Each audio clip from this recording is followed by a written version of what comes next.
வணக்கம்.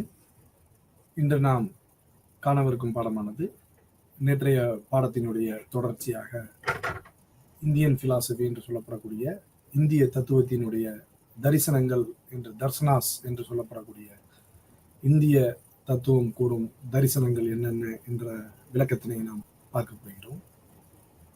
முதலாவதாக நாம் அடிப்படையாக சில விஷயங்களை புரிந்து கொள்ள வேண்டும். நமக்கு கூறப்படக்கூடிய இந்திய தத்துவ கருத்துக்கள் அனைத்துமே வேதங்களை அடிப்படையாக கொண்ட கருத்தாக இந்த தரிசனங்கள் செயல்படுகின்றன. வேதங்களை மறுத்தும் இந்திய தத்துவ கருத்துக்கள் உள்ளன என்பதை நாம் பார்த்தோம் நேற்று. அதேபோல் வேதங்களை ஏற்றுக்கொள்ளக்கூடிய கருத்துக்களும் இந்திய தத்துவங்களில் உண்டு. அடிப்படையாக இந்திய தத்துவமானது இந்த வேதங்களை உள்ளடக்கிய ஒரு பகுதியாக ஆஸ்திக தர்சனாஸ் என்று அதனை கூறுகிறார்கள்.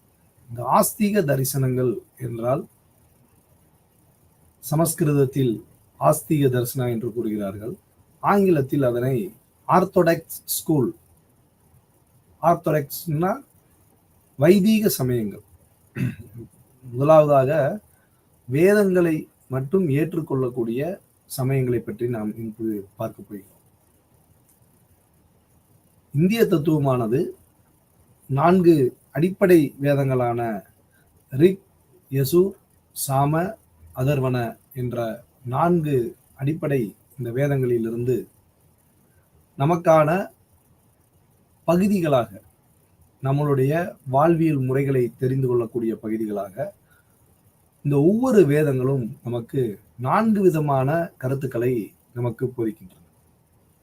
4 விதமான கருத்துக்கள் என்று நாம் பார்த்தோமேயானால் அவை ஒன்று மந்திரங்கள் மூலமாக நமக்கு கிடைக்கின்றன, 2வது பிராமணங்கள், 3வது ஆரண்யம் என்று சொல்லப்படக்கூடிய, அவற்றில் 4வது பிரிவாக உபநிடதங்கள் என்ற ஒன்று நமக்கு கிடைக்கின்றன. இந்த 4 வேதங்களிலுமே ரிக், யசூர், சாம, அதர்வன என்ற 4 வேதங்களிலுமே இந்த 4 பிரிவுகளானது உள்ளன. ஒவ்வொரு வேதமும் ஒவ்வொரு விதமான கருத்துக்களை நமக்கு போதிக்கின்றன. அவற்றில் மிக முக்கியமான பகுதியாக நாம் கருதுவது என்னவென்றால் இந்த உபநிடத கருத்துக்கள். இந்த உபநிடதங்கள் என்ன கூறுகின்றன? உபனிஷத்ஸ் என்று கூறுவார்களே, அந்த உபனிஷத்ஸ் என்பது நமது வாழ்வியல் முறைக்கு இந்திய தத்துவம், நம்மளுடைய சந்தேகங்களை தீர்ப்பதற்கு இந்திய தத்துவமானது பல்வேறு வழிகளில் உதவி செய்கிறது.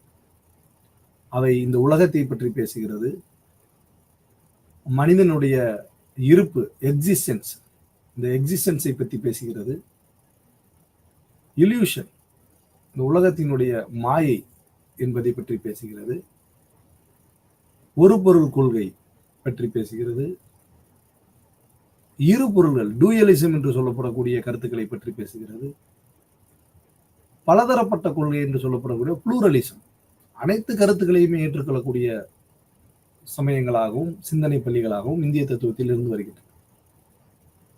ஆக நாம் முதலில் பார்க்கக்கூடியவை இந்த உபநிடத கருத்துக்களை ஏற்றுக்கொள்ளக்கூடிய சமயங்களாக அல்லது சிந்தனை பள்ளிகளாக ஒவ்வொன்று வரிசைப்படுத்தி நாம் பார்க்க போகிறோம். முதலாவதாக ஆர்த்தோடாக்ஸ் என்று நாம் கூறினோமேயானால் மாணவர்கள் மிக முக்கியமாக குறித்து கொள்ள வேண்டும். வேதங்களை அடிப்படையாக ஏற்றுக்கொள்ளப்படக்கூடிய சமயங்களை, சிந்தனை பள்ளிகளை நாம் ஆர்த்தோடாக்ஸ் என்று கூறி வருகிறோம். இந்த ஆர்த்தோடாக்ஸ் என்பது இந்த தரிசனங்களில் ஆஸ்திக தரிசனம் என்று சமஸ்கிருதத்தில் கூறுகிறார்கள், தமிழில் வைதீக சமயங்கள் என கூறுகிறார்கள். முதலாவதாக நாம் பார்த்தோமேயானால் நியாயம் என்ற ஒரு சிந்தனை பள்ளியானது உள்ளது. நியாயம், வைசேசிகா, சாங்கியா, யோகா, மீமாம்சா, வேதாந்தா என்ற 6 விதமான பள்ளிகளை உள்ளடக்கியது தான் இந்த ஆர்த்தோடாக்ஸ் ஸ்கூல். ஸ்கிரீன்ல 3 இருக்கு, அடுத்த 3 பின்னால் அவை உங்களுக்கு ஒன்றாக காட்டப்படும். முதலாவதாக சொல்லப்படக்கூடிய இந்த நியாயம் நியாயா அப்படின்னு சொல்லப்படக்கூடிய இந்த தரிசனமானது வேதங்களை ஏற்றுக்கொண்டாலும், இந்த ஒவ்வொரு சிந்தனை பள்ளிகளுமே வேதங்களை ஏற்றுக்கொண்டாலும் ஒவ்வொரு விதமான கருத்துக்களை நமக்கு தெரிவிக்கின்றன. இந்த நியாயத்தை உருவாக்கியவர், நியாயா பிலாசபியை, த ஃபவுண்டர் ஆஃப் நியாயா பிலாசபி அப்படின்னு நம்ம பார்த்தோம்னா கௌதமா என்று சொல்லப்படக்கூடிய இந்த கருத்துக்களை எல்லாம் நமக்கு வழங்கியவர் கௌதமர் என்பவர் தான் இந்த நியாயா சிந்தனை பள்ளியினுடைய founder. The founder of Nyaya school for Gautama. இந்த நியாயம் என்ன மாதிரியான விளக்கத்தை நமக்கு போதிக்கிறது என்று பார்த்தோமேனால், லாஜிக் அண்ட் எபிஸ்டமாலஜி. நீங்கள் லாஜிக் என்று நாம் கூறுகிறோமே ஆனால் அது என்ன சொல்லலாம்? லாஜிக்னா தர்க்கம், ஒரு விவாதத்தை கூடிய ஒவ்வொரு பொருள்களுக்கும் உள்ள ஆர்கியூமெண்ட்ஸ், தர்க்கவியலாக தர்க்க முறைகளில் நமக்கு இந்த நியாயமானது பல்வேறு பதில்களை அளிக்கிறது. இந்திய தத்துவத்தில் வேதத்தின் அடிப்படை அது மிக முக்கியம். வேதங்களை மையமாக கொண்டு இந்த உலகில் உள்ள பிரச்சனைகளையும், இந்த உலகில் இருத்தையல் பற்றியும், இந்த உலகத்தை பற்றியும், மனிதனை பற்றியும், மனித உயிர்களை பற்றியும், உடல்களை பற்றியும் பல்வேறு விதமான கேள்விக்கான பதிலாக நமக்கு இந்த தர்க்கவியல் மூலமாக நாம் இதில் தெரிந்து கொள்ள முடியும். இதே சிந்தனை பள்ளியானது நமக்கு எபிஸ்டமாலஜி என்ற ஒரு பகுதி, அதையும் இந்த நியாயம் என்ற சிந்தனை பள்ளியானது நமக்கு வழங்கி வருகிறது. எபிஸ்டமாலஜி என்றால் என்ன அப்படின்னு நம்ம பார்த்தோம்னா, தியரி ஆஃப் நாலேஜ். இந்த அறிவானது நமக்கு எப்படி கிடைக்கிறது, மனிதனுக்கு அறிவானது எப்படி கிடைக்கிறது என்பதை நாம் நேற்றைய வகுப்பில் பார்த்தோம். அறிவு, ஐம்புலன்களும் மனிதனுக்கு எவ்வாறாக கிடைக்கிறது, அதன் மூலமாக மனிதன் எவ்வாறெல்லாம் சிந்திக்க தொடங்குகிறான், மனிதனுடைய பல்வேறு கேள்விகளுக்கு எவ்வாறு தர்க்கவியல் ரீதியாகவும் தத்துவ கோட்பாடுகள் மூலமாகவும் நமக்கு பதில்கள் கிடைக்கின்றன என்பதெல்லாம் நாம் விரிவாக மேலோட்டமாக நேற்றைய வகுப்பில் பார்த்தோம். எபிஸ்டமாலஜி, தியரி ஆஃப் நாலேஜ், இதை பற்றி நாம் பின்னால் வரிசையாக ஒன்றாக நாம் பார்க்க போகிறோம். அடுத்த சிந்தனை பள்ளி வைசேசிகா. இந்த வைசேசிகா என்று சொல்லப்படக்கூடியவை வைசேடிகம் என்று தமிழில் அதை கூறுவார்கள். இதனை தோற்றுவித்தவர் என்றால் கனாதர் என்பவர் தான் இதனை தோற்றுவித்தவர். இந்த ஃபவுண்டர் ஆஃப் வைசேசிகா ஃபார் கனாதர், கனாடா அப்படின்னு நம்ம சொல்றோம் உச்சரிப்புல. தமிழ்ல சொல்றீங்கன்னா கனாதர் என்று உச்சரிக்கலாம். இவை நமக்கு என்ன விஷயங்களை போதிக்கிறது என்றால், மெட்டாபிசிக்ஸ், புலன் கடந்த ஒரு அறிவியலை நமக்கு தருகிறது. வைசேசிகா பிலாசபியில் எவ்வாறெல்லாம் நமக்கு அறிவியல் கருத்து, அறிவியல் பூர்வமாக அதை ஒவ்வொன்றும் நிரூபிக்கிறது. இவை அனைத்துமே ஒன்றோடு ஒன்று தொடர்புடைய கருத்துக்களாக, ஒவ்வொன்றும் வேறுபடுத்தி தன்னை ஒவ்வொரு சிந்தனை பள்ளியும், இந்த நியாயம் என்று சொல்லப்படக்கூடிய சிந்தனை பள்ளிக்கும் வைசேசிகம் என்ற சிந்தனை பள்ளிக்கும் நிறைய கருத்து வேறுபாடுகள் உள்ளன. அடிப்படையில் வேதங்களை ஏற்றுக்கொண்டிருந்தாலும் கூட ஒவ்வொரு சிந்தனை பள்ளியும் ஒவ்வொரு கருத்தியல் வேறுபாடுகளை கொண்டதாக நமக்கு அமைகிறது இந்திய தத்துவத்தில். அடுத்ததாக சொல்லப்படக்கூடிய சாங்கியம் என்று தமிழில் சொல்லக்கூடிய சாங்கியா பிலாசபி. இந்த சாங்கியா பிலாசபி என்பதை உருவாக்கியவர் கபிலர் என்று கூறுவார்கள். The founder of Sankhya for Kapila. இந்த ஒவ்வொரு ஆசிரியர்களையும் நீங்கள் நினைவு கொள்ள வேண்டும், மாணவர்கள் அனைவரும். ஏனெனில் நிறைய போட்டித் தேர்வுகள், நிறைய தேர்வுகளுக்கு இந்த பதில்கள் என்பது ரொம்ப முக்கியமானது. த ஃபவுண்டர் ஆஃப் சாங்கியான் நாளைக்கு உங்களுடைய தேர்வுகளில் வரலாம். நான் கூறுவது இந்திரா காந்தி பல்கலைக்கழக தேர்வு மட்டுமல்ல, நீங்கள் வெளியில் போட்டித் தேர்வுகளுக்கு, ஏன்னால் இந்திரா காந்தியினுடைய பல்கலைக்கழகத்தினுடைய பாடத்திட்டங்கள் அனைத்துமே மாணவர்களுடைய வேலை வாய்ப்பை கருதியான ஒரு பாடத்திட்டமாகத்தான் தத்துவத்துறையினுடைய பாடத்திட்டங்கள், அனைத்து பாடத்திட்டங்களுமே அவ்வாறுதான் வகுக்கப்பட்டுள்ளன. குறிப்பாக நான் பார்த்த வரையில் இந்திரா காந்தியினுடைய பல்கலைக்கழகத்தின் பாடத்திட்டம் என்பது தத்துவத்துறையை பொறுத்தவரையில் அவர்கள் அனைவரும் வேலை வாய்ப்புக்கான ஒரு பாடத்திட்டமாக, சிவில் சர்வீஸ் போன்ற அனைத்திலும் இந்த பிலாசபி என்பது மிக முக்கியமான ஒரு பகுதிகளாக கேள்விகள் வரக்கூடிய ஒரு ஒரு பாடமாக நாம் இதை பார்க்க வேண்டும். அதனாலதான் வந்து எக்ஸாம் பாயிண்ட் ஆஃப் வியூ, ஒரு பாடத்தை நாம் தெரிந்து கொள்ளக்கூடிய ஒரு சூழலில் கூட நாம் அதனை தேர்வுக்காகவும் போட்டித் தேர்வுக்கு தயார்படுத்தக்கூடிய சூழலாக நாம் இந்த வகுப்பினை நாம் இன்று பார்க்கிறோம். அப்ப நீங்க த ஃபவுண்டர் ஆஃப் சாங்கியா என்றால் கபிலர் வந்து இதனுடைய ஆசிரியராக இருக்கிறார். இவர் என்ன சொல்றார் அப்படின்னு பாத்தீங்கன்னா, எவல்யூஷன், எவ்வாறாக இந்த உலகமானது பரிணாம வளர்ச்சி கொள்கிறது, இந்த பரிணாமம் எவ்வாறு ஏற்படுகிறது, இந்த எவல்யூஷன் எவ்வாறு நடக்கிறது இந்த உலகத்தில் அப்படின்றத பத்திலாம் நமக்கு இந்த தத்துவம், நீங்க வந்து தத்துவத்தை வந்து இது வந்து அறிவியல் தான் அப்படின்னு நீங்க நினைச்சிடாதீங்க. இது வந்து சயின்ஸ் வந்து பேசாது, எப்படி சயின்ஸ் பேசும் ஆர்ட்ஸ் அப்படின்ற மாதிரி எல்லாம் நீங்க யோசிக்க கூடாது. ஏன்னா philosophy is mother of all science. அனைத்து அறிவியல்களிலும் தத்துவம் என்பது பொதிந்து கிடைக்கிறது. நம்ம ஒவ்வொருதையும் நம்ம பார்த்தோம்னா அந்த தத்துவம் இல்லாத இடங்களே வந்து இருக்காது. எந்த பாடத்திட்டத்திலும் நீங்கள் கணிதமாக இருந்தாலும் சரி, இயற்பியலாக இருந்தாலும், உயிரியலாக இருந்தாலும் சரி, எந்த பாடத்திட்டமாக இருந்தாலும் தத்துவம் இல்லாத இடம் என்பது இருக்க முடியாது. தத்துவத்தை தவிர்த்து விட்டு அவர்களால் எந்த விதமான பாடத்தையும் கொண்டு செல்ல இயலாது. அந்த அளவிற்கு ரொம்ப முக்கியமான ஒரு பகுதியாக நாம் இதை பார்க்க வேண்டும். சாங்கியத்தை உருவாக்கியவர் கபிலர் என்று நாம் கருதுகிறோம். அடுத்ததாக யோகா. இந்த யோகா என்பது நம்மளுடைய மனிதனுடைய ஒழுக்க முறைகளில் பொசிஷன்ஸ். எல்லாரும் சொல்லுவாங்க நான் யோகா பண்றோம் அப்படின்னு சொல்லுவாங்க. யோகா வந்து எளிமையா பண்ண முடியாது. ஒரு சின்ன பாயை விரிச்சிட்டு நம்ம உட்கார்ந்தோம்னா the for only sitting position. எல்லாரும் சொல்லுவாங்க நான் ஆசனம் பண்ணிட்டு இருக்கேன் அப்படின்வாங்க. கிடையாது. ஆசனான்றது சும்மா எளிமையான வார்த்தைகள் கிடையாது. யோகத்தில் வந்து பல்வேறு முறைகள் உண்டு. நான் யோகா போறேன், காலையில எங்கெங்க போறீங்கன்னு கேட்டா நாங்க யோகா போறோம்னு சொல்லுவாங்க. நிறைய பேர் யோகா போறாங்கன்னு சொன்னா யோகா ஆசனங்கள், யோகத்தினுடைய ஒரு பகுதியான ஆசனத்தை கற்றுக்கொள்ள போகிறார்கள். நான் வந்து அது என்ன சரியான பதிலா இருக்குன்னா, நான் ஆசனம் பண்ண போறேன், ஆசனத்தை பழக போறேன், இல்ல ஆசனம் செஞ்சுட்டு இருக்கேன் அப்படின்னு சொல்லலாம். ஏன்னா யோகம் என்பது 8 விதமான வழிகளை உடையதாக வகுத்துள்ளார்கள் பதஞ்சலி முனிவர். யோகத்தை உருவாக்கியவர் Patanjali. The founder of yoga is Patanjali. Yoga வந்து யமா, நியமா, ஆசனா, பிரணாயாமா, பிரத்யேகரா, தாரணா, தியானா, சமாதி, இது போன்று 8 விதமான வழிமுறைகளை கொண்டதுதான், உள்ளடக்கியதுதான் யோக முறை. இந்த 8 விதமான முறைகளை கற்று தெளிந்த பிறகுதான் முழுமையாக ஒருவன் யோக முறையை செய்து முடிக்கிறான் என்றதுதான் அர்த்தமாக நாம் கொள்ள முடியும். ஆக தத்துவத்துறை மாணவர்கள், மற்ற துறையை சேர்ந்தவர்கள் வந்து யோகா போறோம் அப்படின்னு சொன்னா கூட அது ஒரு பெரிய விஷயமாக தெரியாது.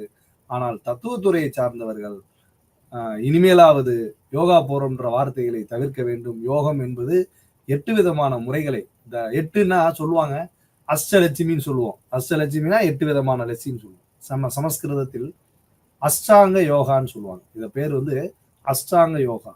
யோகான்னு சொல்றதை விட அஷ்டாங்க யோகான்னு சொல்லுவோம். ஏன்னா அஷ்டாங்க யோகான்றதான் 8 விதமான ஸ்டேஜஸ். அந்த 8 விதமான ஸ்டேஜஸையும் நாம் கடந்தால்தான் நம்மளால் அந்த யோக முறையை முழுமையாக கற்றுத்தெளிய முடியும். இந்த யோகத்தை உருவாக்கியவர் பதஞ்சலி. அடுத்தபடியாக நாம் பார்க்க இருப்பது மீமாம்சை என்று சொல்லப்படக்கூடிய ஒரு சிந்தனை பள்ளி. இந்த மீமாம்சை என்பது மனிதனுக்குரிய சடங்குகள், ரிச்சுவல்ஸ் என்று சொல்வார்கள். மனித சடங்குகள் எவ்வாறாக நம்ம ஒவ்வொரு விதமான சடங்குகள் மூலமாக நம்மளுடைய நம்பிக்கை, பிலீஃப், நாம வந்து கருப்பசாமி கோயில்னா கடா வெட்டணும், மற்ற இடம்னா பொங்கல் வைக்கணும், நம்மளே வந்து கடவுள்களை வந்து பிரிமிட்டிவ் ரிலிஜியன்ஸ், அதுக்கு பாடத்திட்டம் வந்து தத்துவத்தில் வந்து ஒரு பகுதியே ஒன்று பிரிமிட்டிவ் ரிலிஜியன்ஸ், சிறு குறு தெய்வ வழிபாடு என்று. அந்த பிரிமிட்டிவ் ரிலிஜியன்ஸ் பார்த்தீங்கன்னா எப்படி எந்த மாதிரியான கடவுள்களுக்கு என்னென்ன மாதிரியான படையல்கள் உண்டு அப்படின்றதுக்கெல்லாம் வந்து ஒரு ஒவ்வொன்றா செக்மெண்ட் பண்ணி நம்ம வச்சிருக்கோம். அப்ப அந்த மாதிரி சடங்குகள், எவ்வாறான சடங்குகள் முறையில் நாம் கடவுளை வழங்குவது, கடவுள்களை நம்மால் அந்த கடவுளிடம் சடங்குகள் மூலமாக நாம் கடவுளை அடைவது போன்ற வழிமுறைகள் எல்லாம் கூறி வருவது மீமாம்சையினுடைய அந்த ரிச்சுவல்ஸ். இந்த மீமாம்சை என்பதை உருவாக்கியவர், மீமாம்சையை தோற்றுவித்தவர் ஜெய்மினி என்ற ஒருவர். Founder of Mimamsa for Jaimini. அடுத்தபடியாக நாம் பார்க்க இருப்பது வேதாந்தம். இந்த மீமாம்சை அப்படின்னு சொல்றப்ப இந்த மீமாம்சையிலே 2 விதமான விஷயங்கள் இருக்கு. அதாவது பூர்வ மீமாம்சா, உத்தர மீமாம்சா என்ற 2 விதமான பிரிவுகள் உண்டு. இந்த பூர்வ மீமாம்சை என்பதில் நிறைய மாற்றங்கள், நிறைய கருத்து வேறுபாடுகள். அதே மீமாம்சை உத்தர மீமாம்சை என்பது இந்த வேதாந்தத்தை நாம் உத்தர மீமாம்சா என்று சொல்லுகிறோம். அதனுடைய மறுபெயராக வேதாந்தா என்று சொல்லுகிறோம். இந்த வேதாந்த அப்படின்றதுல சொல்றதுல அதை உருவாக்கியவர் வியாசர். வியாச முனிவர் வேதங்களை உருவாக்குகிறார். நம்மளுடைய வேதங்களை உருவாக்கியவர் வியாசர். வியாசர் உருவாக்கிய இந்த வேதம் என்பது நமக்கு அறிவினை தருகிறது. இந்த உபநிடத கருத்துக்கள் மூலமாக நம்மளுடைய வேதங்களை ஏற்றுக்கொள்ளக்கூடிய சிந்தனை பள்ளியில் நமக்கு எவ்வாறான முறையில் அறிவானது கிடைக்கிறது. இந்த knowledge of path, wisdom. Wisdom என்றால் ஞானம். நம் இந்த அறிவின் மூலமாக எவ்வாறு நாம் ஞானத்தை பெறுவது. ஞானம் என்றால் நம்மளுடைய ஒரு இறுதி நிலை. ஞானம் என்பது ஞானத்தின் மூலியமாக அது அட்டைன் டு த மோக்ஷா. அடுத்த வகுப்பில் நாம் அதைத்தான் பார்க்க இருக்கிறோம். அப்ப இந்த அட்டைன் டு ஃபைனல் அச்சீவ்மெண்ட் சொல்லி இந்திய தத்துவத்தில் அனைத்து விதமான பள்ளிகளும் இறுதியில் எங்கு செல்கிறது என்றால் மோட்சம். அட்டைன் டு மோக்ஷா, முக்தி. முக்தி என்று சொல்வார்களே. ஒவ்வொரு சிந்தனை பள்ளிகளும் ஒரு மனிதனை நல்வழிப்படுத்தி எவ்வாறு இறைவனிடம் சரணாகதி அடைவது என்றும், இல்லை இறைவனாகவே வாழ முடியும் என்றும் பல்வேறு விதமான கருத்துக்கள் நிலை வருகிறது என்று பார்க்கிறோம். ஆனால் ஒரு குறிப்பிட்டு ஃபைனல் கோல் என்றால் அதை நோக்கி ஒரு பயணமாகத்தான் ஒவ்வொரு சிந்தனை பள்ளிகளும் நமக்கு விளக்கி வருகின்றன. அதன்படி இதை நாம் பார்க்கிற பொழுது வேதாந்தம் என்று சொல்லப்படக்கூடியது, இந்த வேதாந்தா அப்படின்னு பார்த்தோம்னா 3 விதமான பிரிவுகளை கொண்டது. அத்வைதம் என்று சொல்லப்படக்கூடிய முதல் பிரிவு, இரண்டாவதாக துவைதம் என்று சொல்லப்படக்கூடிய 2வது பிரிவு, மூன்றாவதாக விசிஷ்ட அத்வைதம் என்ற 3 பிரிவுகளும் இந்த வேதாந்தத்தில் அடங்கியுள்ளது. இந்த 3 பிரிவும் ஒவ்வொரு விதமான கொள்கைகளை உடையது. அத்வைதம் என்பதை நாம் மோனிசம் என்ற சொல்லாடலில் குறிக்கிறோம். மோனிசம் என்று நாம் கூறுகிறோமானால் அவை ஒரு பொருள் கருத்துக்களை உடைய சிந்தனையை உடையதாக நாம் கூறுகிறோம். அதனால்தான் அந்த பெயரில் மோனிசம். அத்வைதத்தை நாம் மோனிசம் என்று சொல்வதை விட நான் டூயலிசம் என்று கூறினால் மிகவும் பொருத்தமாக இருக்கும். ஏனெனில் ஒரு பொருள் என்பது என்று சொல்வதை விட 2 அல்ல என்று சொல்வது மிகச் சரியான ஒரு வார்த்தையாக அத்வைதத்திற்கு நாம் பார்க்கலாம். நான் டூயலிசம் என்றால் அது ஒரு பொருள் கொள்கையாகத்தான் இருக்க முடியும். அத்வைத வேதாந்தம் என்பது மோனிச கொள்கையை வலியுறுத்திய ஒரு சிந்தனை பள்ளியாக வருகிறது. அடுத்தபடியாக இதனை தோற்றுவித்தவர் என்று பார்த்தோம்னால் சங்கரர், ஆதிசங்கரன். சங்கரனுடைய தத்துவம் தான் அத்வைத வேதாந்தம். அடுத்தபடியாக நமக்கு கிடைக்கக்கூடிய வேதாந்தம் என்பது துவைதம். துவைதம் என்றாலே டூயலிசம். துவைனா 2, தோ என்று சொல்றோம், தோனா 2. அது மாதிரி அத்வைதியை சொல்லுவாங்க ஏகாந்தவாதி அப்படின்வாங்க. ஏக்னா ஒண்ணுன்னு சொல்றதுனால ஏகாந்தவாதி. இவர்களை துவைதத்தை கடைபிடிப்பவர்கள் துவைதவாதின்னு சொல்றாங்க. அது மாதிரி துவைதம் என்றால் 2. ஸோ இந்த துவைதமானது இந்த உலகில் 2 பொருள் கொள்கையை ஏற்றுக்கொள்கிறது. 2 பொருளை இந்த துவைத கருத்துக்கள் ஏற்றுக்கொண்டனால் இவை டூயலிசம் என்று கூறுகிறார். இதனை உருவாக்கியவர் Madhva philosophy. The Dvaita is a Madhva philosophy. மூன்றாவதாக சொல்லப்படக்கூடிய விசிஷ்ட அத்வைதா அப்படின்னு சொல்லப்படக்கூடியவை, இவை இறை கொள்கை. அங்க 2 பொருள் கொள்கை டூயலிசம்.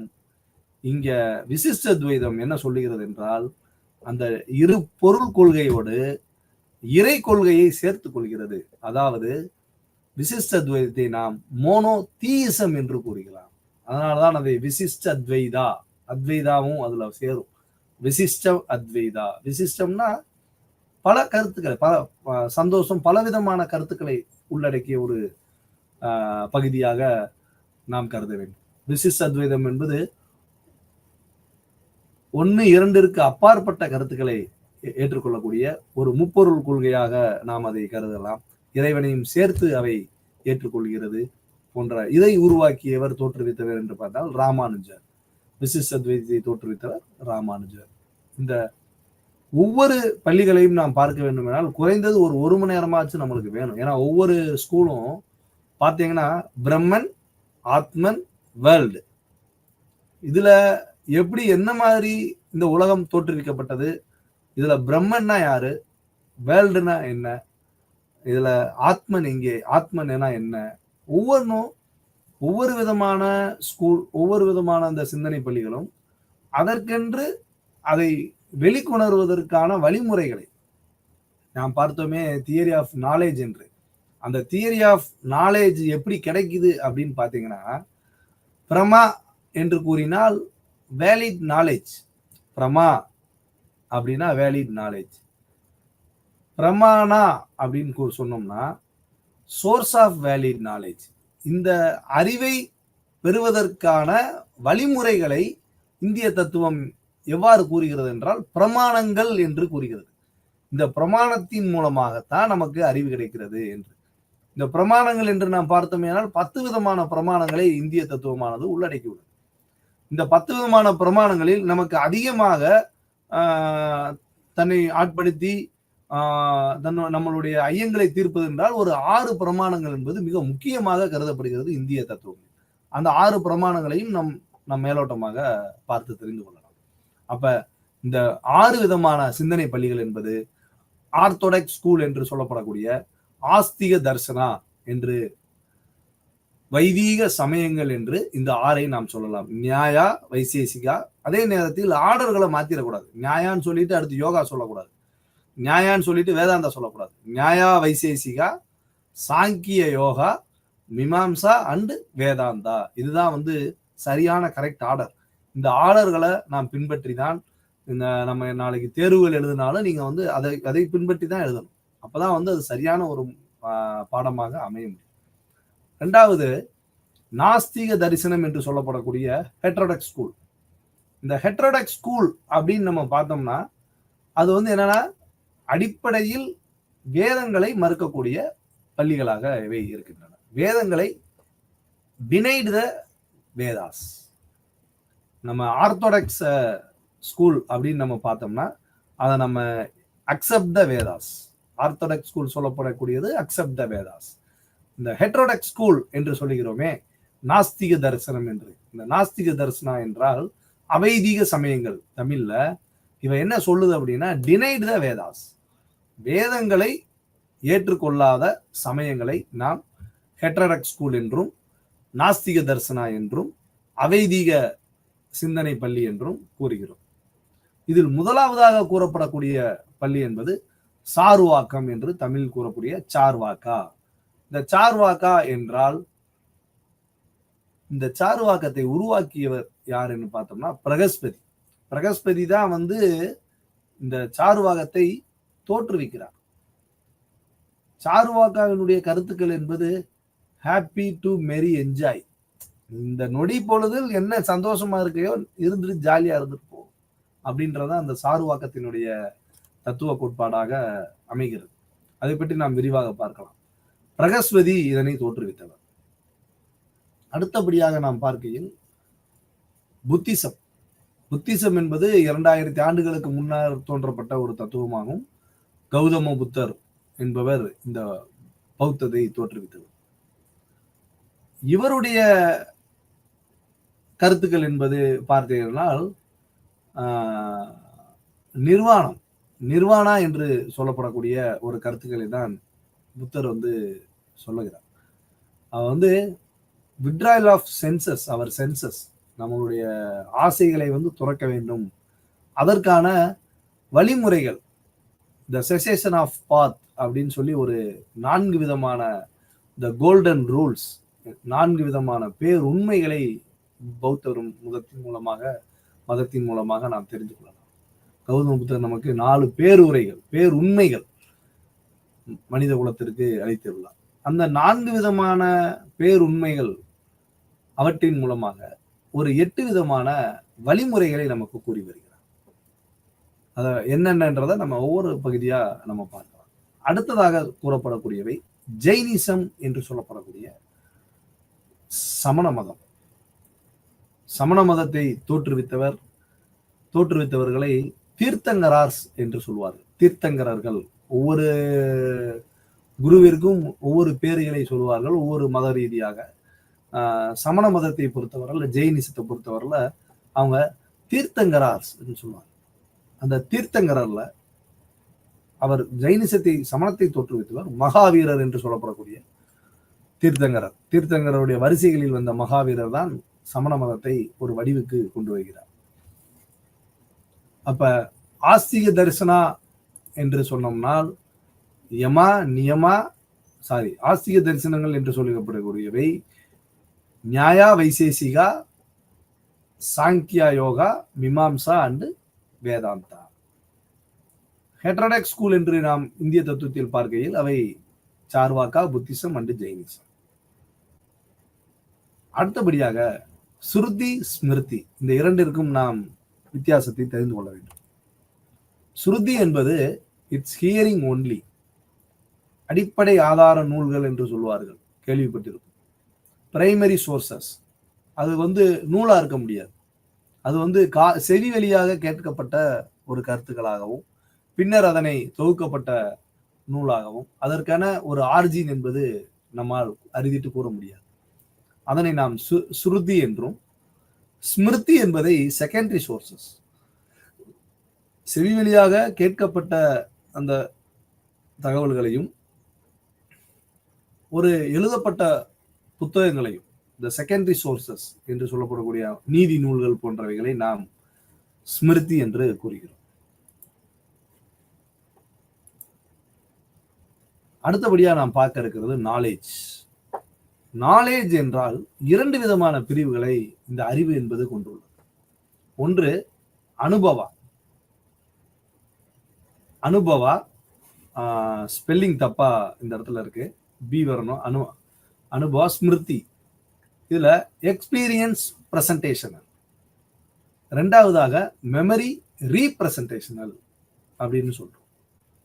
Memory presentational, experience presentational, memory representational. இந்த நாலேஜ் என்பதை நாம் 2 வகையாக பிரித்துக் கொள்ளலாம். அதை அனுபவத்தின் மூலமாக கிடைக்கக்கூடியவை அனுபவா என்றும், ஸ்மிருதியின் மூலமாக, இந்த ஸ்மிருதி என்று சொல்லப்படக்கூடிய செகண்டரி சோர்சஸ் என்று சொல்லப்படக்கூடிய மெமரி ரீப்ரசன்டேஷனல், ஞாபகத்தின் மூலமாக கிடைக்கக்கூடிய அறிவு என்று நான் பார்க்கிறேன். இதில் முன்னர் பார்த்ததுபடி பிரமா என்றால் வேலிட் நாலேஜ், பிரமா என்றால் நான் வேலிட் நாலேஜ். இந்த இரண்டிலிருந்தும் நமக்கு எவ்வாறு இதை தத்துவத்தில் கூறுவார்கள், mind is a blank slate அப்படின்னு சொல்லுவாங்க. மனிதனுடைய மைண்ட் என்பது எழுதப்படாத ஒரு கரும்பலகை. நீங்க ஒரு சின்ன பிள்ளையில நீங்க ஒரு குழந்தைகிட்ட கொண்டு போய் ஆப்பிளை கொண்டு போயிட்டு, நீங்க ஆப்பிள் பழத்தை கொண்டு போயிட்டு நீங்க பைனாப்பிள் நீங்க சொன்னீங்க அப்படின்னா, அந்த அந்த சின்ன குழந்தைக்கு அது ரிஜிஸ்டர் ஆயிருச்சுன்னா, ஏன்னா சின்ன பிள்ளைகளுக்கு எதுவும் தெரியாது, நம்ம தான் கத்துக் கொடுக்குறோம் ஒவ்வொன்னா. அப்ப அந்த சின்ன குழந்தைக்கு நம்ம ஆப்பிளை காட்டி பைனாப்பிள்னு சொல்லிட்டோம்னா, அதனுடைய மைண்ட் தாட்ல ஆப்பிளை எப்பெல்லாம் பார்க்குதோ அதுக்கு அது அது அதனுடைய தாட் பைனாப்பிள் தான் யோசிக்கும். அப்ப மெமரி, அந்த மெமரி எப்படி அந்த மெமரி பிரசன்டேஷனல், மெமரி ரீப்ரசன்டேஷனல் அப்படின்னு சொல்றதுக்கான ஒரு எக்ஸாம்பிளா சொல்றோம். நாலேஜை நம்ம எந்த மாதிரி கொண்டு போறோம் அப்படின்றது இருக்கு. எல்லா விதமான கருத்துக்களையும் நமக்கு தத்துவமானது கூறி வருகிறது. அந்த மாதிரி சரியான அறிவு என்பதை நாம் பிரமா என்று கூறுகிறோம். இந்த பிரமாவை பெறுவதற்கு இந்த சரியான அறிவை நாம் எதன் மூலம் பெற முடியும் அப்படின்னு பார்த்தோம்னா, பிரமாணங்கள் என்று சொல்லப்படக்கூடிய பெர்செப்ஷன் ஒவ்வொரு வரிசையா நம்ம அடுத்து பார்க்க போறோம். அப்ப இந்த பிரமா என்றது நான் வேலிட் நாலேஜ். நமக்கு அது சரியான அறிவுன்றது பிரமா, அப்பிரமா அப்படின்னா நான் வேலிட் நாலேஜ் என்று சொல்லுவோம். அடுத்ததாக தியரி ஆஃப் நாலேஜ் ஏற்கனவே நாம் கூறினோம். பிரமா என்றால் வேலிட் நாலேஜ், பிரமாணா என்றால் வேலிட் சோர்ஸ் ஆஃப் நாலேஜ், அறிவு கிடைப்பதற்கான வழிகளாக பார்க்கிறோம். இப்ப பிரமாணம் என்றால் என்ன அப்படின்னு பார்த்தோம்னா, 10 பிரமாணாஸ் என்று நாம் பார்த்தோம். அதில் 6 பிரமாணா, 6 பிரமாண வழிகள், அதாவது மனிதனுக்கு எவ்வாறாக அறிவு கிடைப்பதற்கான வழிமுறைகளாக நாம் 6 விதமான பிரமாணங்களை தற்போது பார்க்க போகிறோம். முதல் பிரமாணம் என்பது பிரத்யக்ஷா என்று சொல்லப்படக்கூடிய பெர்செப்ஷன் என்று சொல்வார்கள் ஆங்கிலத்தில். இரண்டாவதாக அனுமானா, இன்ஃபரன்ஸ். 3 உபமானா, கம்பாரிசன். 4வதாக சப்தா, டெஸ்டிமனி. 5வது அர்த்தாபதி, ரிசெப்ஷன். 6வது அனுபலாப்தி, நான் காகினிஷன். இந்த பிரத்யக்ஷம் என்பது பெர்செப்ஷன், நம்மளுடைய புலனறிவுகளால் நாம் பார்ப்பதனால் நமக்கு கிடைக்கக்கூடிய ஒரு அறிவினை வைத்து நாம் இதுதான் என்று யூகிப்பது. இதில் 6 பிரமாணங்களையும் ஒவ்வொரு சிந்தனை பள்ளிகள் ஏற்றுக்கொள்கிறதா என்றால் கிடையாது. நியாயா என்பது இதில் 4 பிரமாணங்களை ஏற்றுக்கொள்ளலாம், வைசேசிகா என்பது 2ஐ ஏற்றுக்கொள்ளலாம். இது போல ஒவ்வொரு சிந்தனை பள்ளியும் நியாயா, வைசேசிகா, சாங்கியா, யோகா, மீமாம்சா, வேதாந்தா என்பவை இந்த சொல்லப்படக்கூடிய 6 பிரமாணங்களில் அவை தன்னுடைய தத்துவ கோட்பாட்டை எவ்வாறாக நிலைநிறுத்துகிறதோ அதற்கு தேவையான பிரமாணங்களை வைத்துக்கொண்டு நமக்கு தன்னுடைய நிலைப்பாட்டினை வலியுறுத்துகிறது. அப்ப இந்த எல்லா விதமான கருத்துக்களும், பர்செப்ஷனா இருந்தாலும் சரி, இன்ஃபரன்ஸா இருந்தாலும் சரி, கம்பாரிசனா இருந்தாலும் சரி, ஒவ்வொரு விதமான பிரமாணங்களும் தன்னுடைய நிலைப்பாட்டை அதனுடைய நிலையிலிருந்து நமக்கு மிக அருமையாக விளக்குகின்றன. பெர்செப்ஷன் என்று நாம் முதலில் அதை பார்த்தோமே ஆனால், முதல் பிரமாணமாக நாம் பெர்செப்ஷனை பார்த்தோமே ஆனால், ஆர்டினரி பெர்செப்ஷன், எக்ஸ்ட்ராடினரி பெர்செப்ஷன் என்ற 2 விதமான விஷயங்களை நாம் பார்க்க போகிறோம். ஆர்டினரி பெர்செப்ஷன், நாம் ஆர்டினரி பெர்செப்ஷன் என்று நாம் கூறினோமே ஆனால், seeing, hearing, tasting, smelling, touching. இந்த சீயிங் என்று நாம் பார்த்தோமே ஆனால் கண்கள் மூலமாக நமக்கு கிடைக்கக்கூடிய அறிவினை, கண்கள் மூலமாக கிடைக்கக்கூடிய அறிவினை நாம் இந்த ஆர்டினரி பெர்செப்ஷன் என்று சொல்கிறோம். அதே போல் செவி வழியாக நமக்கு கிடைக்கக்கூடிய அறிவுகளை, செவி வழியின் மூலமாக, அதன் மூலமாக பெறக்கூடிய அறிவுகளை கூறுகிறோம். டேஸ்டிங், சுவைப்பதின் மூலமாக இதைத்தான் சாப்பிட்றோம் அப்படின்னு நம்ம தெரிஞ்சுக்கிறோம்னா அந்த டேஸ்டிங், ஐம்புலன்களின் வழியாக பெறக்கூடிய அறிவினை நாம் ஆர்டினரி பெர்செப்ஷன். நுகர்வது மூலமாக, ஸ்மெல்லிங் மூலமாக, தொடுதல் உணர்ச்சியின் மூலமாக, இது போன்று ஆர்டினரி பெர்செப்ஷன் என்ற அந்த ஐம்புலன்களின் வழியாக நாம் நமக்கு உண்டான அறிவினை நாம் தெரிந்து கொள்கிறோம். அடுத்தாக எக்ஸ்ட்ராடினரி பெர்செப்ஷன் என்பது 3 விதமான வழிமுறைகளை கொண்டுள்ளது. முதலாவதாக சாமானிய லட்சணா என்று சொல்கிறார். 2வது ஞான லட்சணா. 3வது யோகஜா. இது எல்லாமே சமஸ்கிருத வார்த்தைகள். நீங்க இந்த சாமானியனா எம்மு கிட்ட ஒரு கோடு வரும், இந்த மாதிரி எல்லாம் சான்ஸ்கிரிட்னுடைய டேம். பட் டேம் மட்டும் நான் எழுதியிருக்கேன். ஆனா வார்த்தைகளை நீங்கள் தெரிந்து கொள்ள வேண்டும். தத்துவத்துறை மாணவர்கள் கண்டிப்பாக தேர்விற்கு இந்த வார்த்தைகள் தான் ரொம்ப முக்கியம். சாமானிய லட்சணம், ஞான லட்சணா, யோகஜா என்பது எக்ஸ்ட்ராடினரி பெர்செப்ஷன். சாமானிய லட்சணம் என்றால் யூனிவர்சல் ரிலேஷன். ரொம்ப ஒன்றும் பெரிய சமஸ்கிருதம்ன்ற ஒரு பெரிய விஷயம் கிடையாது. அந்த லட்சணம் அப்படின்னா என்ன சொல்லுவோம், நல்ல அழகுன்னு, அந்த பார்வை, அந்த பெர்செப்ஷனுக்கு உண்டானதை சமஸ்கிருதத்தில் கூறுகிறார். ஞான லட்சணம் என்றால் உங்களுக்கு இப்ப ஞானம்னா அறிவு. அவங்க சமஸ்கிருதத்துல தமிழ்ல அறிவு என்பதை ஞானம் என்றாங்க. அது மாதிரி சின்ன சின்ன வார்த்தைகள்னாலும் நம்மளது தமிழோடு பொருந்தி இருக்கக்கூடிய வார்த்தைகளாகத்தான் சமஸ்கிருதத்தில் நிறைய சொல்லாடல்கள் தத்துவத்தில் பயன்படுத்தப்படுகிறது. ஆகவே ரொம்ப எளிதாக இதை புரிந்து கொள்ளலாம். சாமானிய லட்சணா, யூனிவர்சல் ரிலேஷன். யூனிவர்சல் ரிலேஷன்னா ஒரு பொதுத்தன்மை உடையதை நாம் எக்ஸ்ட்ராடினரி பெர்செப்ஷன் மூலமாக தெரியும். இப்போ பொதுத்தன்மைனா எக்ஸாம்பிள் வந்து நம்ம பார்த்துக்கிட்டோம்னா ஒரு ஆரஞ்சு பழத்தை சொல்லலாம். அந்த ஆரஞ்சுன்றது வந்து இந்த கலர்ன்றது ஃபார் யூனிவர்சல், அது வந்து மாறாது. ஆரஞ்சு கலர் வந்து எப்பயுமே ஆரஞ்சுனா ஆரஞ்சு தான், அது வந்து ரெட் ஆகுறதுக்கு வாய்ப்பு இல்லை. அந்த மாதிரி சாமானிய லட்சணா என்றால் நமக்கு ஒரு யூனிவர்சல் ரிலேஷன் மூலியமாக நாம் பெறக்கூடிய கருத்துக்களை நாம் சாமானிய லட்சணம் என்று கூறுகிறோம். ஞான லட்சணா என்பது ஐ கான்டாக்ட். இந்த இந்த பெர்செப்ஷன், இந்த ஐ கான்டாக்ட் என்பது வந்து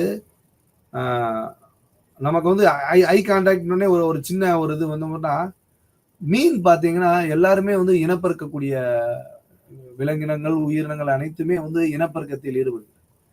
அப்ப இந்த மீன் பார்த்தீங்கன்னா, மீன் வந்து சொல்லுவாங்க நயனம் பிடின்னுவாங்க. நீங்க பரதநாட்டியத்துல பார்த்தீங்கன்னா நயனம் பிடி அப்படின்வாங்க. நயனம், நயனம் என்பதால் கண்களை வந்து எவ்வாறு அந்த நயனம்னா கண்ணு, அந்த கண்களை வந்து அசைப்பாங்க பரதநாட்டியம். அது வந்து ரொம்ப அழகா இருக்கும். அந்த ஐ கான்டாக்ட், அந்த நயனத்தை நீங்க வந்து மீன் வந்து எப்படி இனப்பெருக்கணும்னா நயன தீட்சை. மீன் வந்து கண்களால் இனப்பெருக்கம் கொள்வது. மீன் மட்டும், மீனுக்கு உண்டான இது குணாதிசயத்தை பார்த்தீங்கன்னா கண்களால். அதை வந்து அந்த பெர்செப்ஷன் வந்து ஞான லட்சணா, நீங்க அதோட பொருத்தி பார்க்கலாம். ஞான லட்சணா ஐ கான்டாக்ட். ஐ கான்டாக்டின் மூலமாக நயன தீட்சை. ஒரு குரு வந்து பார்த்தா போதும் ஒரு சீடரை, அவருக்கு வந்து ஆசீர்வாதம் கிடைச்சிடும். நம்ம காலில் விழுகணுன்றதெல்லாம் ரெண்டாவது, அது வந்து மரியாதை நிமித்தம். அந்த பார்வை படணும்னு சொல்லுவாங்க, குருவினுடைய பார்வை படணும். அது மாதிரி நயனம், நயனம் என்றால் இந்த ஐ கான்டாக்ட். ஸோ ஞான லட்சணா என்பது இந்த ஐ கான்டாக்டின் மூலமாக நமக்கு பெறப்படக்கூடிய கருத்துக்கள் அனைத்தையும் நாம் ஞான லட்சண கருத்துக்களாக நாம் எடுத்துக்கொள்ள வேண்டும். யோகஜா, யோகஜா என்பது நமக்கு இன்ட்யூஷன். இதுல நீங்க இந்த ஐ கான்டாக்ட்ல வந்து நம்ம இன்னொரு ஒரு எக்ஸாம்பிள் கூட பார்க்கலாம். ஏன்னா யோகஜா பார்ப்பதற்கு முன்னால் ஐ கான்டாக்ட்ல நம்ம ஒரு டீ சாப்பிட்டுட்டு இருக்கோம். ஒருத்தவங்க நம்மளுக்கு வந்து டீ கொடுக்குறாங்க. ஒரு வீட்டுக்கு போறோம், நம்மளுக்கு டீ கொடுக்குறாங்க. டீ கொடுத்தோடனே நம்ம அந்த டீயை குடிக்கிறோம். டீ குடிக்கிறதுக்கு முன்னாடி நம்ம டீயை வாங்கினோடனே அந்த டீயை வச்சிடறோம் குடிக்காம வச்சோடனே அவங்க வந்து நம்மகிட்ட கேட்குறாங்க, சூடா இருக்கா அப்படின்னு கேட்குறாங்க. அவங்க வந்து நம்ம டீ கொடுக்குறாங்க, நம்ம அந்த டீயை கையில வாங்கி நம்ம அதை டேபிள்ல வச்சிடறோம். ஆனா டேபிள்ல வச்சதுக்கு அப்புறம் நம்ம எதுவுமே சொல்லலை. அவங்களுக்கு சூடா இருக்குன்னு சொல்லலை, ஆறி இருக்குன்னு சொல்லலை, எதுவும் சொல்லலை. ஆனா கொடுத்தவங்க நம்மகிட்ட கேட்குறாங்க, நம்ம குடிக்காத பார்த்துட்டு, அந்த டீயை குடிக்காத பார்த்துட்டு அவங்க கேட்குறாங்க, டீ ரொம்ப சூடா இருக்கா அப்படின்னு கேட்குறாங்க. எப்படி கேட்குறாங்க அப்படின்னு பார்த்தீங்கன்னா, நீங்க நல்லா யோசிச்சு பாருங்க எப்படி கேட்குறாங்கன்னு பார்த்தீங்கன்னா, வைக்கிறப்ப பார்த்தீங்கன்னா அந்த டீ டம்ளர்ல இருந்து ஆவி போகும் மேல. ஸோ அடுத்த நபர்கள் மூலமாக தெரிந்து கொள்ளக்கூடிய விஷயங்கள் அல்ல, நமது கண்களால் நம் கண் மூலமாக பார்த்து தெரிந்து கொள்ளக்கூடிய அறிவினை நாம் ஞான லட்சணம் என்று கூறுகிறோம். அதான் ஒருத்தர் வந்து நம்ம டீ சூடா இருக்குன்னு சொல்லாம அந்த கொடுத்தவங்களே அந்த ஆவி போறதை பார்த்துட்டு டீ இன்னும் சூடா இருக்கோ அப்படின்னு நினைக்கிறாங்கன்னா, அப்ப அதை இந்த மாதிரியான ஒரு தொடர்புகள், இந்த ஞான லட்சணம் என்பது இது போன்ற கருத்துக்களை உள்வாங்குவதை நாம் ஞான லட்சணா என்ற பிரிவுகளில் நாம் பார்க்கலாம். யோகஜா என்பது இன்ட்யூஷன், அது வந்து ஒரு ஞானம். அந்த யோகஜா என்பது வந்து சில பேர் சொல்லுவாங்க, நாளைக்கு வந்து இது நடக்கும் அப்படின்னு சொல்லுவாங்க. இன்னைக்கு தெரியாது, நாளைக்கு மழை பெய்யும் அப்படின்னு சொல்லுவாங்க. பார்த்தா நாளைக்கு மழை பெய்யும். அந்த மாதிரி ஏதோ ஒரு விதமான ஒரு ஆழ்நிலையான ஒரு உணர்வு, அந்த இன்ட்யூஷன் மூலம், ஞானத்தின் மூலமாக. பழைய நீங்க சித்தர்கள் முனிவர்கள்லாம் பார்த்தீங்கன்னா 10 மாசத்துக்கு முன்னாடி நடக்க போறதை சொல்லுவாங்க. இப்ப கூட நீங்க கேட்டுடலாம். ஆனா அது வந்து ஒரு தொடர்புடையதா இருக்குன்னா நம்ம அதை நம்பாம இருக்க முடியாது. அது மாதிரி நம்மளுடைய இன்ட்யூஷன் மூலமாக பெறக்கூடிய அறிவுகளை நாம் யோகஜா என்று கூறுகிறோம்.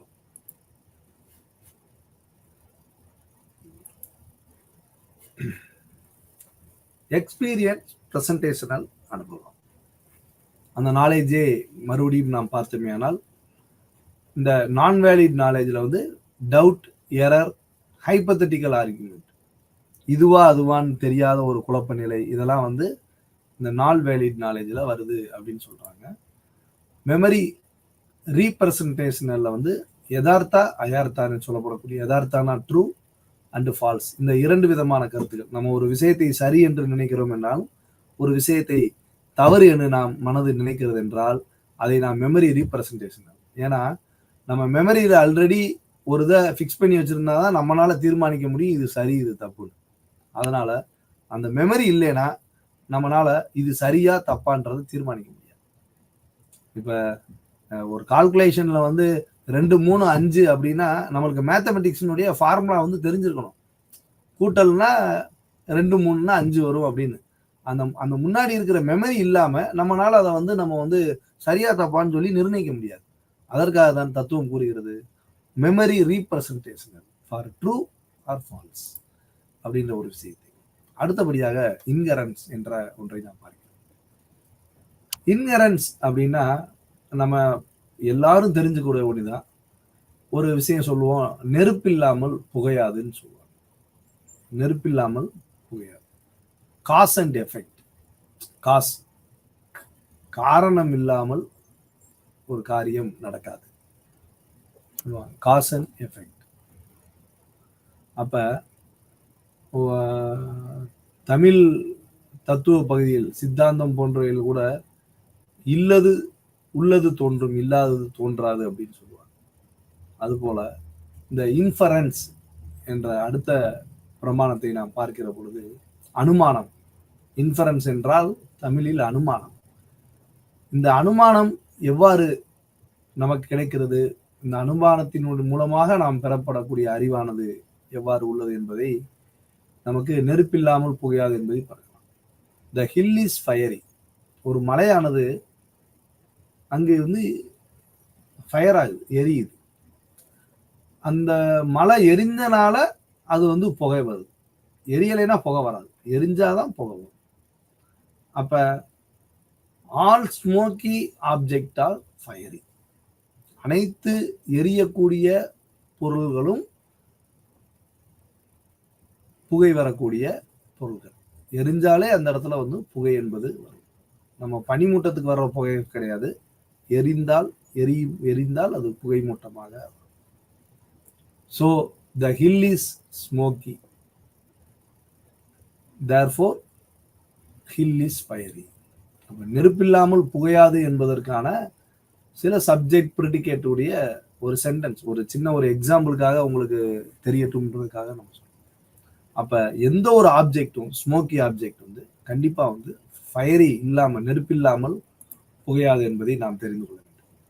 அடுத்ததாக கிளாசிபிகேஷன்ஸ் ஆஃப் இன்ஃபரன்ஸ். இந்த அனுமானத்தை நாம் எவ்வாறு கிளாசிபிகேஷன் பண்ணணும் அப்படின்னு பார்த்தோம்னா, சைக்கலாஜிக்கல் ஆஸ்பெக்ட்லையும் காசாலிட்டி ஆப்செக்ட்லையும் நம்ம பார்க்கிறோம். ஒண்ணு சைக்கலாஜிக்கல்ல வந்து ஸ்வர்த்தனமானா அப்படின்னு ஒண்ணு இருக்கு. ஸ்வர்த்தமானா. இந்த ஸ்வர்த்தமானா அப்படின்னா மீன் ஃபார் ஒன் செல்ஃப். என்னை வைத்து எனக்கு பெறப்படக்கூடிய அறிவுகள், என் மூலமாக நான் அறிந்து கொள்ளக்கூடிய கருத்துக்களை நாம் ஸ்வர்த்தனமானா என்று கூறுகிறோம்.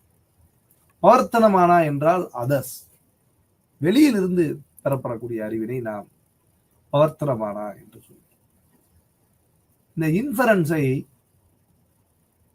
3 விதமா பிரிக்கிறாங்க.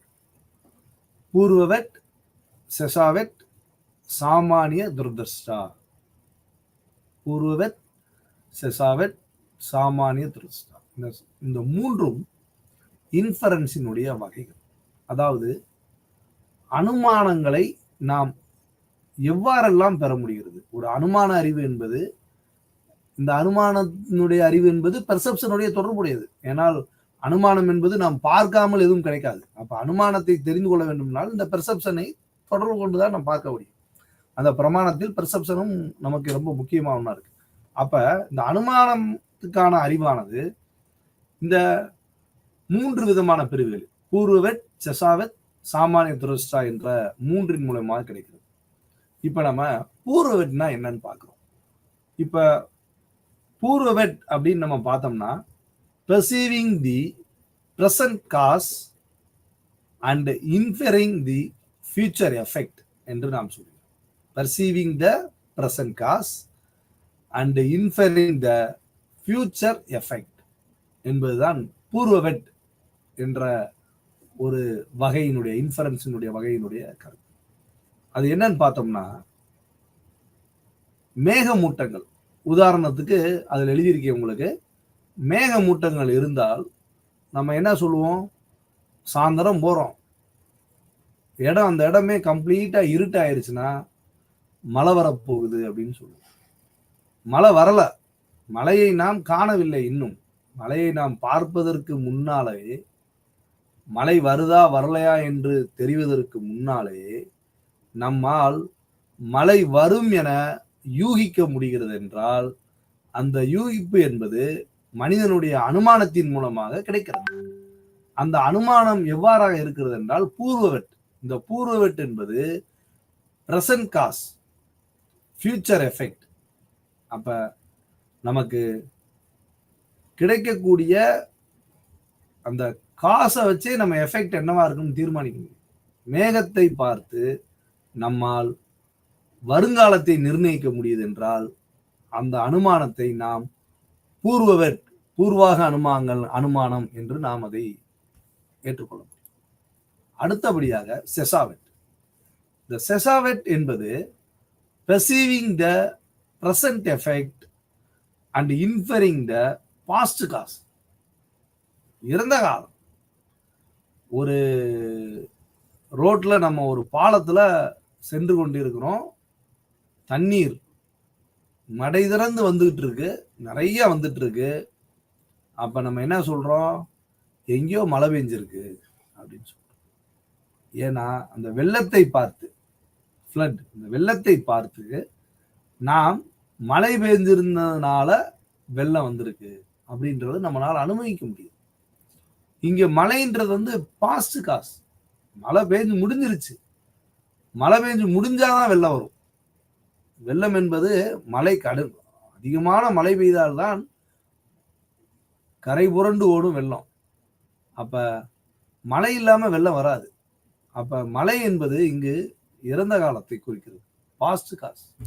ஆனால் நம்மளுடைய ஞானத்திற்கு, நம்மளுடைய அனுமானத்தின் பார்வையில் நாம் என்ன நினைக்கிறோம் என்றால், பிரசன்ட்ல எதை பார்க்கிறோம்? வெள்ளத்தை பார்க்கிறோம்.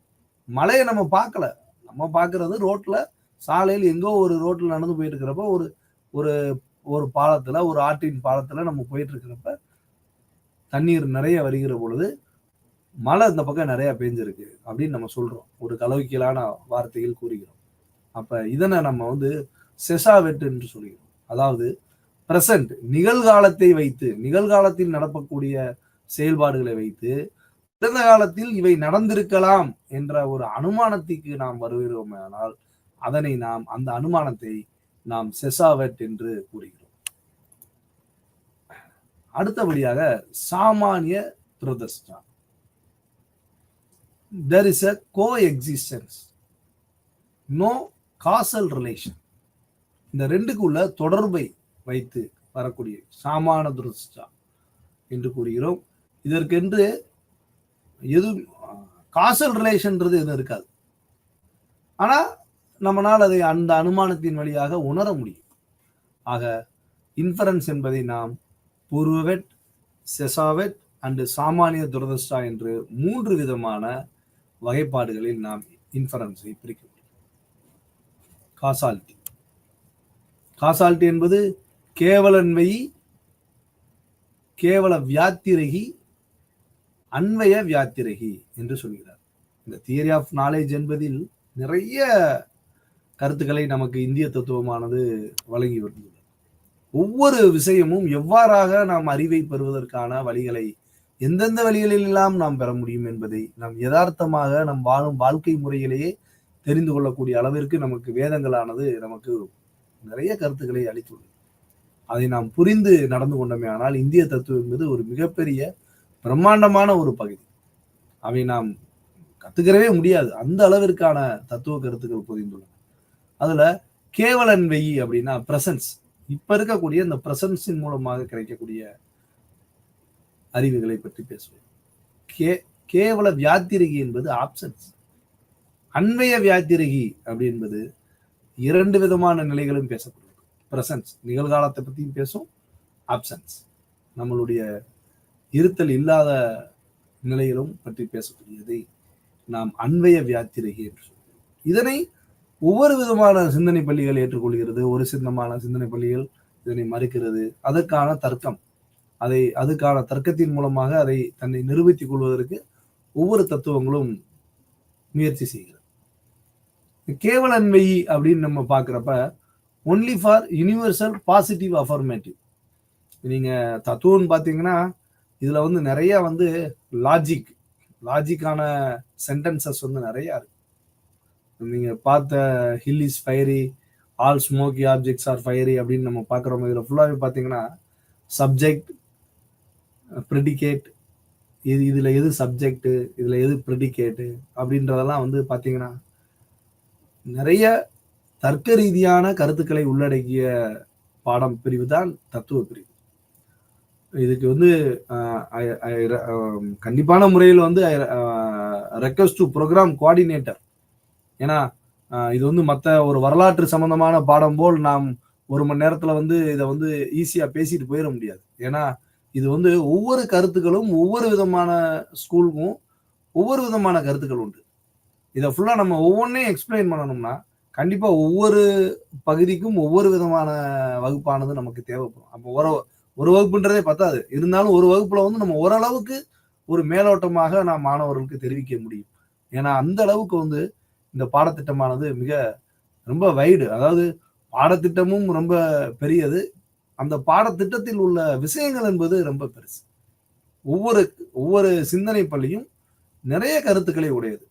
இந்த கருத்துக்களை சொன்னால்தான் நாம் அடுத்த கொஹிரன்ஸ், அதனுடைய தொடர்ச்சி என்பது நமக்கு கிடைக்கும். இல்லைன்னா கிடைக்காது. இல்லைன்னா மாணவர்களுக்கு வந்து புரிய முடியாது.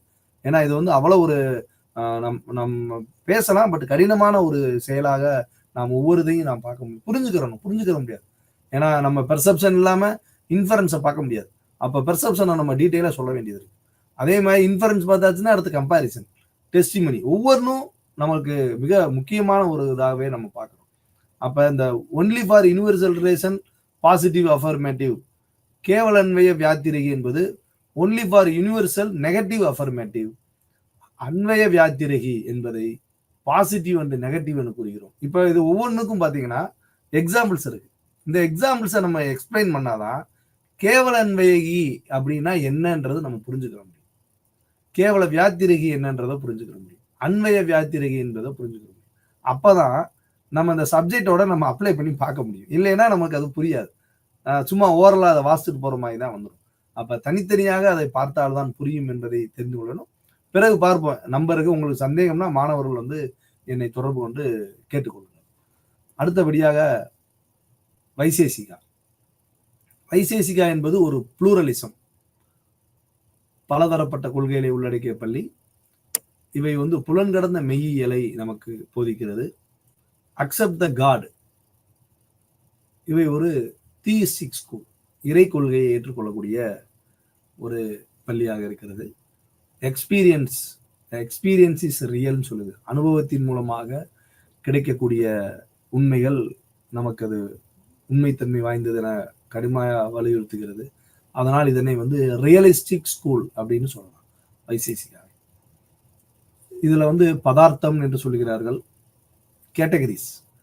இந்த வைசேசிகாவில் வந்து த ஸ்டேஜஸ் ஆஃப் கேட்டகரிஸ் சொல்லுவாங்க. 7 stages: substance, quality, action, generality, particularity, inherence, non existence. இந்த 7 விதமான வகைப்பாடுகளின் வகைகள் மூலமாக பதார்த்தங்கள்னா அந்த ஒவ்வொரு விதமான பகுதி: substance, quality, action, generality, particularity, inherence, non existence. இது எல்லாத்தையும் விளக்குகிறது வைசேசிகா. இன்ஹரன்ஸ்னா என்ன அப்படின்னு சொல்லுது. Substance and quality, activity and substance, இதெல்லாம் வந்து எக்ஸ்பிளைன் பண்ணணும். அப்போதான் வந்து உங்களுக்கு புரியும். நேரங்கள் என்பது மிக குறைவாக இருக்குது. அதனால் நான் ஜஸ்ட் உங்களுக்கு கோ த்ரூ பண்ணிடுறேன். நான் existence for it is a negative category, creation between to destruction to middle place on existence, before birth for non-existence, after birth for non-existence. Yoga நாம் ஏற்கனவே கூறினோம், யமா, நியமா, ஆசனா, பிரணாயாமா, பிரத்யேகரா, தாரணா, தியானா, சமாதி. அதுல வந்து 8 விதமான ஸ்டேஜ் இருக்கு. அந்த 8 விதமான ஸ்டேஜ் எப்படி இருக்கணும்? யமா அப்படின்னா எப்படி இருக்கணும்? அஹிம்சா, அஹிம்சையோட வாழணும். சத்தியத்தை கடைபிடிக்கணும். ட்ரூத், அசத்தியானா நான் ஸ்டீலிங், பொய் சொல்லக்கூடாது, திருடக்கூடாது. நம்ம வந்து அசத்தியா நான் ஸ்டீலிங்னா திருடக்கூடாதுன்னு சொல்றான். இதெல்லாம் இது ஃபார் யமா அப்படின்றவருடைய குவாலிட்டிஸ். அஹிம்சையோட இருக்கணும், சத்தியம் பேசணும், ட்ரூத் ஒன்லி உண்மைதான் இருக்கணும், சத்தியப்படி நடக்கணும்னு சொல்றான். நான் ஸ்டீலிங், எதையும் பிறர் பொருளுக்கு ஆசைப்படக்கூடாதுன்னு சொல்றான். பிரம்மச்சரியா, நம்மளுடைய இளமை பருவத்தில் brahmacharya for control for our sense, நம்முடைய ஐம்புலன்களையும் அடக்கி நாம் நம்முடைய இளமை பருவத்தை இருக்க வேண்டும். ஒரு மனிதன் யோகம் செய்கிறான்னா அபரிக்கிரகா, நான் யாருடைய பொருளுக்கும் ஆசைப்படக்கூடாதுன்னு சொல்றாங்க. கிஃப்ட்டுகளை ஏற்றுக்கிற கூடாதுன்னு சொல்றாங்க. இந்த மாதிரி யமம் என்பதற்கான நியதிகள். எப்படியெல்லாம் இந்த யமா அப்படின்னா என்னென்ன மாதிரி செய்யணும் அப்படின்றதுக்கு ஒரு வகுத்து வச்சிருக்காரு பதஞ்சலி. நியமா, உடல் தூய்மையை பத்தி சொல்றாங்க. சந்தோஷத்தை எப்படி இது பண்ணணும்னு சொல்றாங்க. டாலரன்ஸ், சகிப்புத்தன்மை. ஒரு மனிதனுக்கு யோக முறைகள் மாற்றும் மனிதனுக்கு சகிப்புத்தன்மை வேணும். ரிலீஜியஸ் பிரின்சிபல்ஸ், அடிப்படையான விஷயங்களை, ஒவ்வொரு மதங்களில் உண்டான அடிப்படை விஷயங்களை முதலில் புரிந்து கொள்ள வேண்டும் என்று சொல்றேன். இந்த முதல் 2 ஸ்டேஜையும் கடந்ததுக்கு அப்புறம் தான் நம்ம உட்கார்ந்து ஆசனங்களே போடணும். ஆசனாஸ், ஆசனத்துல என்ன சொல்றாங்க? சிட்டிங் பொசிஷன் எவ்வாறு அமர வேண்டும் என்பது பற்றியும், ஸ்டெடினஸ் எப்படி நம்மளுடைய வாழ்க்கையில் ஒரு திடமாக மனதை வைத்துக் கொள்ள வேண்டும், அதே நேரத்தில் நமது உடலை வந்து லைட்னஸ், கடினமான உடல் இல்லாமல் ரொம்ப மெலிதாக யோக முறைகளை செய்யக்கூடிய அளவிற்கு நம்மளுடைய உடலை மாற்றிக்கொள்ள வேண்டும். Health is for mental and body control. 2 மனதையும் சரி உடலையும் சரி கண்ட்ரோலாக வைத்துக் கொள்ள வேண்டும் என்ற ஒரு பகுதியாக கூறப்படுகிறது. பிரணாயாமா, நம்ம மூச்சு பயிற்சி, inhalation of breath, retention of breath, exhalation of breath. எப்படி மூச்சை உள்ளிழுத்து வெளியிடுவது மற்றும் மூச்சை அடக்கி நம் அந்த தியான முறையில் எவ்வாறெல்லாம் செய்யும். உடனே நம்ம மூச்சு அழுத்த முடியாது, உடனே வெளியேற முடியாது. கொஞ்சம் கொஞ்சமாக பழகி அதை நாம் செய்ய வேண்டும் என்பதற்காக பிரணாயாமா என்று கூறுகிறோம். Pratyahara, free from hindrance, feelings, theories, beliefs, desires, emotion, physical, mental. Dharana, mind is control, continuously engage in one object. Dhyana, total content of the mind and at given time. நம்மளுடைய மனதை இந்த தியானம் என்ற ஸ்டேஜ் தான் வந்து அந்த ஃபைனலுக்கு முன்னாடி உள்ளது. இந்த யோக முறையினுடைய அந்த இறுதி நிலையை எட்டவும் நம்மளுடைய மனதை ஒருநிலைப்படுத்துவது. இந்த இடத்துல தான் எல்லாத்தையும் விட்ராயல் பண்ணிட்டு நம்ம சென்ஸ் ஒரு விதமா மனதை ஒரு நிலைக்கு கொண்டு வருவதை நாம் தியானம் என்று கூறுகிறோம். இந்த இடம்தான் தியானம். இந்த இடத்திற்கு நாம் வர வேண்டுமெனில் முன்னர் கூறிய 6 விஷயங்களை, யமம், நியமம், ஆசனம், பிரணாயாமம், பிரத்யேகரம், தாரணம், இந்த 6 விதமான வழிமுறைகளை ஒரு மனிதன் ஆனால் மட்டுமே உண்மையான தியான நிலைக்கு வர முடியும் என்று கூறுகிறது. சமாதி, சமாதி என்பது இஸ் அ ஃபைனல் ஸ்டேஜ். இதே இந்திய தத்துவம் வந்து ஜென் பிலாசபி வந்து மறுக்குது. இதெல்லாம் தேவையில்ல. ஒரு மனிதன் வந்து சினிமாவுக்கு போறான், சினிமாவில் போய் பார்க்குறான், சினிமாவில் பார்க்குறப்ப நம்ம அந்த படத்துக்கு அந்த கேரக்டருக்குள்ள உள்ள போயிடுறோம். அப்போ நம்ம வந்து வேற எதை பற்றியும் நினைக்கிறது இல்லை. அப்போனா அந்த அந்த மனிதன் அப்போ தியானம் பண்ண மாதிரி தானே ஆகுது அப்படின்ற மாதிரியான மாற்று கருத்துக்களும் தத்துவங்களில் உண்டு. ஆனால் நாம் நல்ல கருத்துக்களை எதை மனிதன் ஏற்றுக்கொள்கிறானோ, வேதங்கள் கூறுகிறதோ அந்த கருத்துக்களை நாம் எதை வேண்டுமானாலும் ஏற்றுக்கொள்ளலாம். ஆனால் தத்துவமானது, இந்திய தத்துவமானது ஒவ்வொரு விதமான வழிமுறைகளை நமக்கு வகுத்து தந்துள்ளது என்பதை நாம் உணர்ந்து கொள்ள வேண்டும். பல்வேறு விதமான கருத்துக்களும் இதில் பொதிந்துள்ளன. ஆக ஒவ்வொரு விஷயத்தையும் இந்திய தத்துவமானது தனக்கென ஒவ்வொரு பிரமாணங்களின் மூலமாக ஒவ்வொரு தரிசனங்களையும் விரிவாக பார்க்கிறது. அது ஆஸ்திக தரிசனமாக இருந்தாலும் சரி, நாஸ்திக தரிசனமாக இருந்தாலும் சரி. ஆக அனைத்தையும் நாம் பிரமாணங்களின் வழியாக நல்ல முறையில் இந்திய தத்துவத்தை தெரிந்து கொள்வதற்கு நமக்கு ஒரு மிக வாய்ப்பாக இந்த வகுப்பானது அமைந்துள்ளது என்பதை நாம் தெரிந்து கொண்டு இதன்படி நாம் இந்திய தத்துவத்தை கடைபிடித்து நம் வாழ்க்கையில் முன்னேற அனைவருக்கும் இந்த பாடம் உறுதுணையாக அமையும் என நம்புகிறேன். நன்றி.